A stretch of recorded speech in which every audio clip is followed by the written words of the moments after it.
Hello everyone, কেমন আছেন সকলে? আশা করি সবাই ভালো আছেন। আজকে আমরা ইংলিশ সেকেন্ড পার্টের একটি বিষয় নিয়ে আলোচনা করব।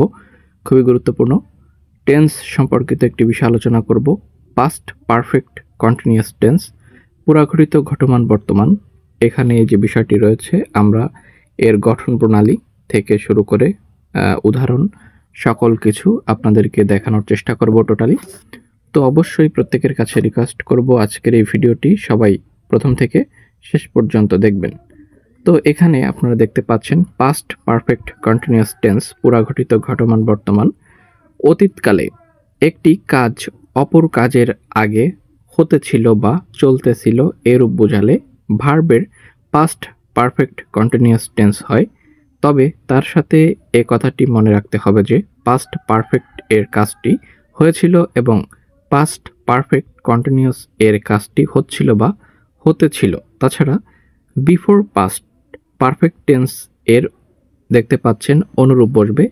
তবে এখানে আপনারা দেখতে পাচ্ছেন পাস্ট পারফেক্ট কন্টিনিউয়াস এর মূল ভার্বটির প্রেজেন্ট ফর্ম এর সাথে আইএনজি যুক্ত হবে। তো এখানে গঠন প্রণালীর দিকে যদি আমরা একটু লক্ষ্য করি, এটি কিন্তু খুবই গুরুত্বপূর্ণ গঠন প্রণালী।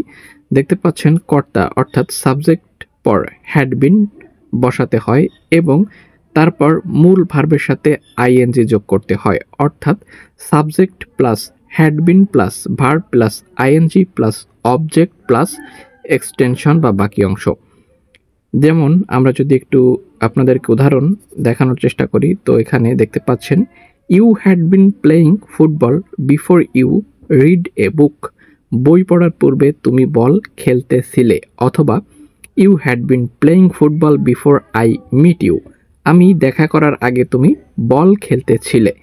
এ টেন্সে কোনো বাক্যকে নেগেটিভ করতে হলে কর্তার পর থাকা হ্যাড বিন এর মাঝে নট ব্যবহৃত হয়, অর্থাৎ হ্যাড এর পর নট বসে এবং বিনের কোনো পরিবর্তন হয় না।